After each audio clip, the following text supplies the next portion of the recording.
Hello guys, Otis here. So we're gonna be playing Dungeon Keeper 2. I haven't played the Dungeon Keeper games for decades. I played them when they came out in the late 90s, Dungeon Keeper 1 and Dungeon Keeper 2. I hope I will find somewhat, if not the same enjoyment, close to that as when I played them for the first time. I don't remember map layouts, of course, and most of the mechanics I don't remember, but I know the basics. We're gonna be using Flame. It's an official patch that fixes the UI, bugs, and adds some quality of life. You can find, I will link it to the description. This is the Steam version of the game, which is essentially is the same version as GOG from what I understand. It's 1.7, but we have installed Flame. First, I want to express to you some thoughts I have about the more modern games that try to imitate or innovate upon the Dungeon Keeper formula. And first, let's go a bit into War for the Overworld. I was very disappointed by War for the Overworld. I bought it when it came out 10 years ago, but I didn't play it. Because I knew it was unfinished and in early alpha, essentially, when it came out. It was a buggy mess. 10 years after, the game is in a very good state now. It has been patched many times. It's in a very good state, very playable. It's a good game. So I was disappointed because they added too much stuff, too much, unfortunately, and there are two aspects of it. Graphically, although this game is 2 decades old, like more, it's 27 years old. It has less polygons, of course. Textures are lower quality than War for the Overworld, but still, it's I find it a lot more charming. I don't know, games nowadays, especially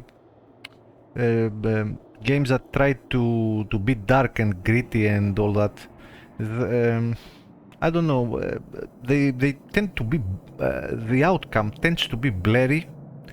Everything blends together and you can't tell what is going on, especially in a game that involves dark dungeons like Dungeon Keeper games and Dungeon Keeper clones, and especially in War for the Overworld. You can't tell you can't tell one creature form from the other. The color palette is a failure in my opinion. The lighting is nice, but other than that, I found it very, very uninspired. And unfortunately, mechanically speaking, they try to add too many stuff, too many things to the Dungeon Keeper 2 formula. War for the Overworld is based upon Dungeon Keeper 2, not Dungeon Keeper 1. Dungeon Keeper 1 is the best, nothing can touch it, especially with Keeper effects installed. It's unique and it's one of a kind, even for today's standards. But yeah, War for the Overworld for me resulted in a convoluted mess. One thing I like about War for the Overworld is it has a Steam workshop and there is huge custom content for it, and it's very easy to install the custom content, hundreds of maps to play. But we have something like that for Dungeon Keeper 2 and of course Dungeon Keeper 1. We have many custom maps because both Dungeon Keeper games have active communities even in 2025. And they have an active Discord as well. I downloaded the custom maps just yesterday. And there are many. I think there are maybe more than 200. At least for Dungeon Keeper 2, I think there are more for Dungeon Keeper 1. So we are covered on that part. What other game I tried? I tried Dungeons 2 and 3. And I think Dungeons 4 is very similar to Dungeons 3. Graphically, nice games. I like them. I like the models, I like the creatures, I like how everything looked, even though they are how should I put it? they are cartoony, and they move away from the dark and gritty, but they are nicely made. The art is very nice. And don't get me wrong, I usually like dark and gritty. You know, I like the Diablo 1 and 2. I don't like Diablo 3 graphically and mechanically, but that's another story. But I'm just giving you an example. But when something is artistically high level, very well made, it doesn't matter. The fidelity doesn't matter. The number of millions of polygons doesn't matter. It will look good, and it will take, for example, Baldur's Gate 1 and 2.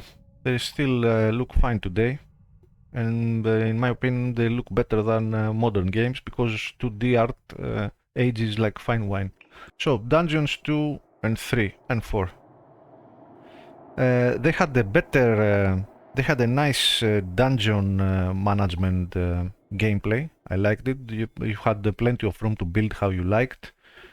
But and they added what Dungeon Keeper 3 would be, like they added the overworld, which is so funny that War for the Overworld doesn't have an overworld, and Dungeons 2, 3 and 4 have an overworld. They should switch names, I think. But it's funny. But yeah, Dungeon Keeper 3, the original Dungeon Keeper 3, the plans were to have an overworld. So Dungeons 2, 3 and 4 does that. And I think it does it quite well, actually. They have nice campaigns. Some would say they are easy. But when you go to the skirmish, play skirmish, and you play the harder AIs, it's not that fun anymore, because it is fun, but how should I put it? I think I'm not expressing myself correctly. Dungeon Keeper games should be more about management, dungeon management and creature management, with some elements of RTS when you get invaded, or you have to fight some other keeper, AI keeper. What War for the Overworld did, and Dungeons 2, 3 and 4, they made their games RTS games with some elements of management.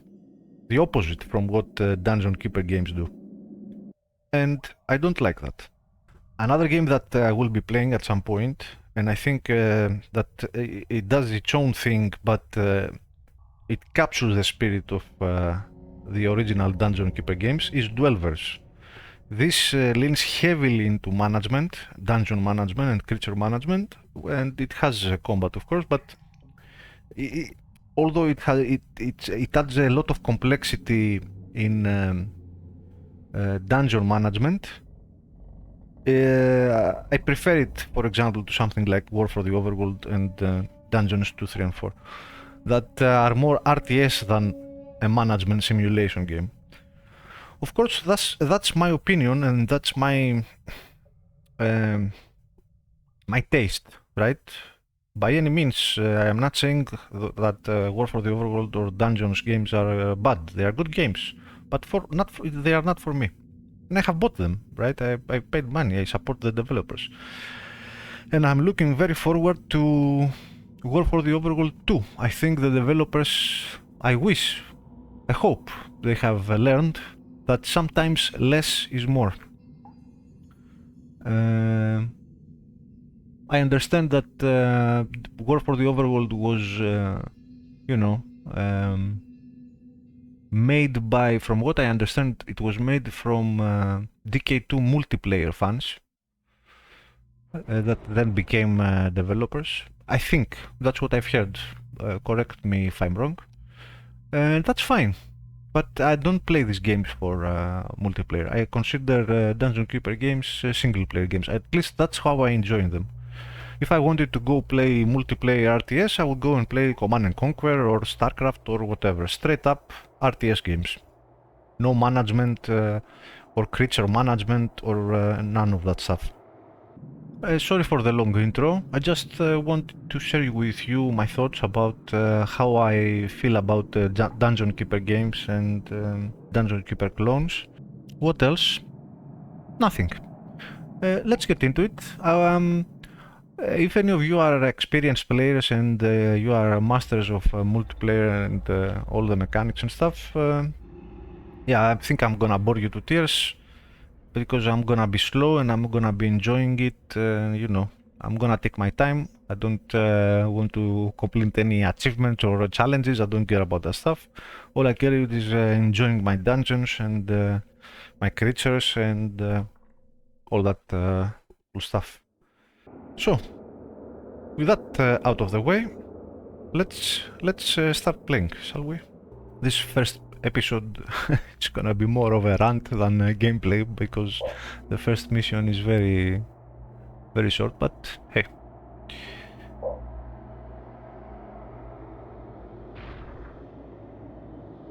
Smilesville. Welcome, Keeper. Before you lies a happy and carefree realm.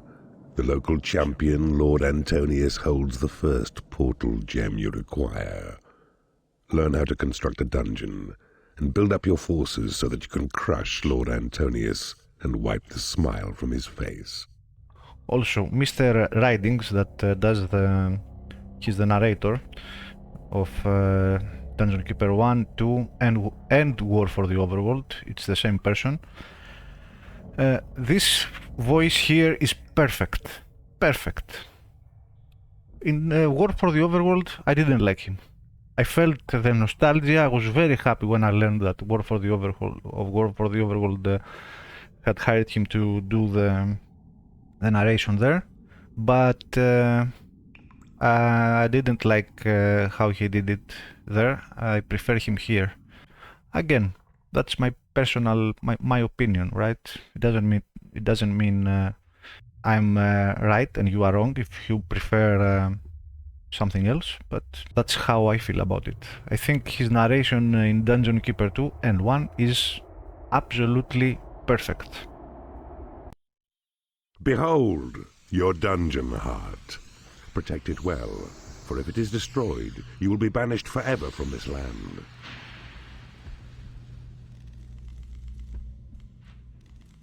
Here walks the goodly Lord Antonius. 'Tis he who holds the precious portal gem, but only when you've mustered strength sufficient should you challenge him and claim your prize.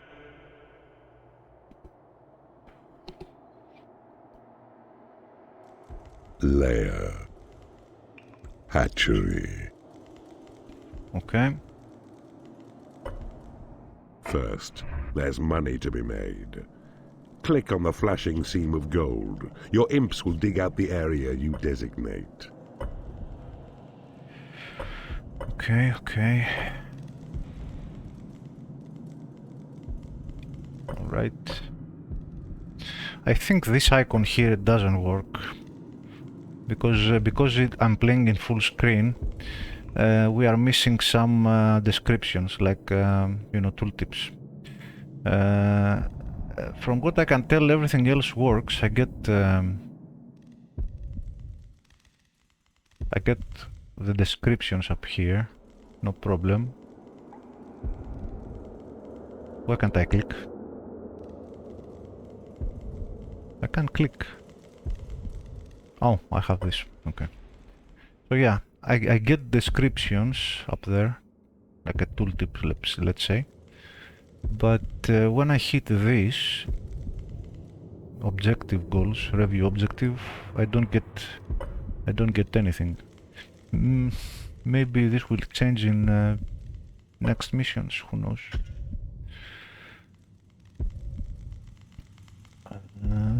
Well done. Well done. And now your faithful servant imps will carry back your gold to Dungeon Heart. Once here, it can be spent. The golden scale atop the screen keeps track of your reserves. A start indeed, but more gold is required. 12,000 units should be mined. Okay. Quick saved.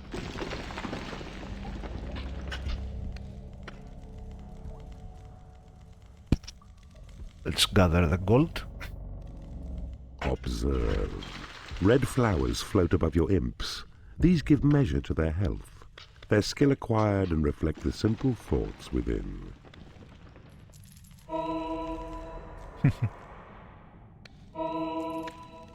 Even the sounds in this game, they're so unique, so... What's the word I'm looking for? I could recognize... if someone was playing Dungeon Keeper, I could recognize by from the sounds, from miles away, without even looking at the screen. Excellent work, Keeper. You are ready to recruit more creatures to your cause. See? A portal near your dungeon heart, to where your imps must dig.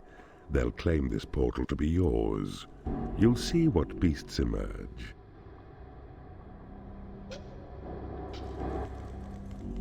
Your dungeon heart is full of gold. No more than 16,000 can it hold. A slap. To administer another, right-click on any of your creatures, then watch. They'll toil a little faster, but also suffer modest injury. They auto heal, I believe. The imps, when I slap them. They don't need to go back to a lair or anything. Behold your portal. The gate through which new creatures enter your domain, drawn forth to use the rooms which you provide. Okay. Look well. A goblin has entered your domain. On his own, he is a cowardly beast, but in a horde becomes a useful fighting force. All right. Your goblins need a lair where they shall sleep. Tag the flashing area to guide your imps to dig sufficient space.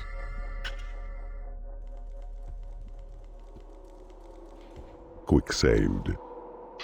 Even the quick save, I love the way he says quick save. I'm gonna quick save again. Quick saved. I love it. Maybe I should try to find some... I wonder if Richard Ridings has any audiobooks or whatever. I would love to hear him like when I lay down to bed to sleep.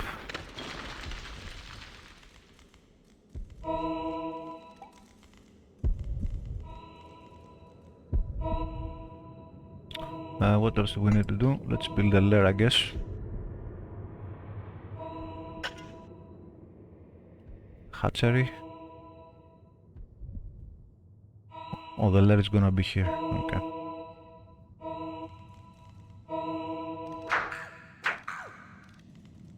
The lair. A place of rest where creatures sleep to calm their tempers and restore their health. Good. Now build.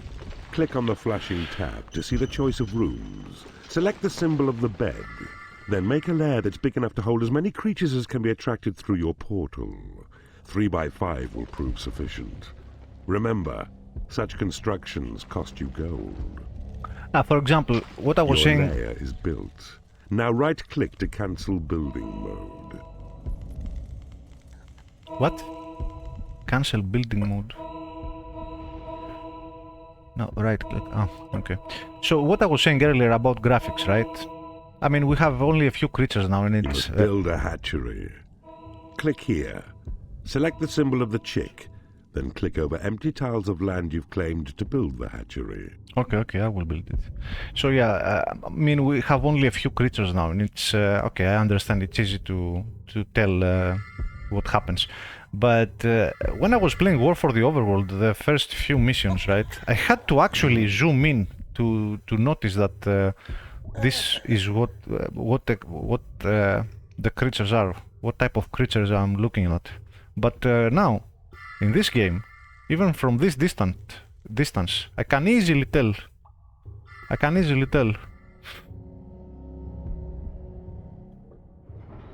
So yeah. The hatchery. A place where creatures feed on favored food. The eggs will hatch and chickens then emerge to satisfy their appetites. Must be... Good progress, Keeper. See? Your goblins are well rested in their lair, and their bellies full with juicy chicken flesh. Now keep watch, for very soon more goblins will arrive, and then your numbers will be strong enough to challenge Lord Antonius. But I'll tell you this though. If I could have a reskin of Dungeon Keeper 2, like a simple reskin, made to work for, and the game made to work for modern machines, right? But a reskin, and leave the game mechanics as is, I would be happy. I would be a happy camper. I sense a breach. The servants of Antonius have broken through your walls, and you can move your gaze to see them now by right-clicking on the flashing blade. But worry not this time, for it is only dwarves, who, feeble as they are, pose little threat against your goblins. The hapless enemy dwarfs are being crushed. Observe the white health flowers which appear above them. When they're near to death, you'll see that only one last petal shows. But I wouldn't say no to something like exactly the same mechanics as Dungeon Keeper 2 with, for example, Dungeons 3 graphics. I liked Dungeons 3 graphics.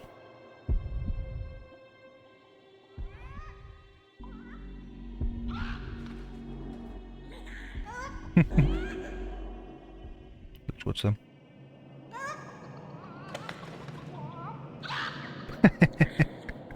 Oop, bon appetit. Your goblin force is large enough to challenge Lord Antonius for his portal gem. Tunnel north and you will find your smug opponent skulking in his keep. Quick saved. Alright. Let's go end this.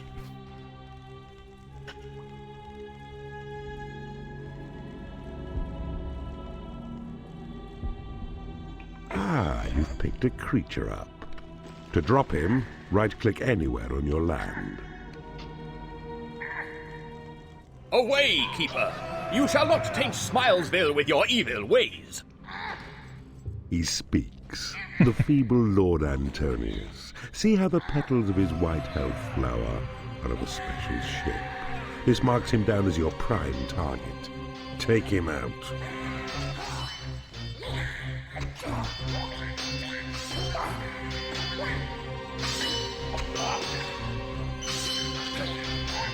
Get him, boys.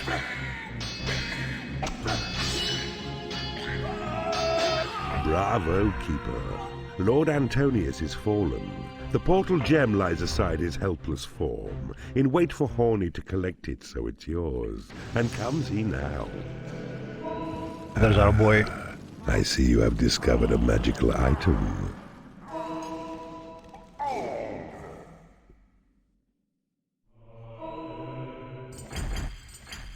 There's our boy.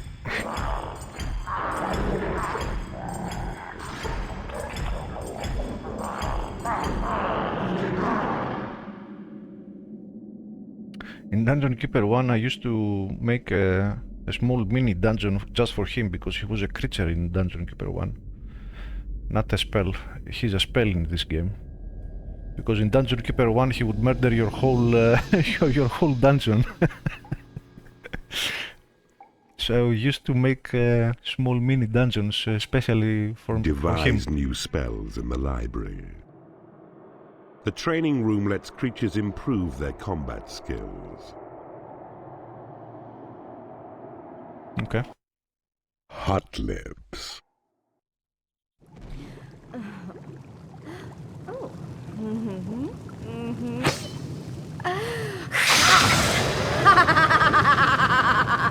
Oh shit, that was loud. Well done, Keeper. You have successfully ended the life of Lord Antonius, and you have claimed your first portal gem as well. This is a most promising start. Great. Hey.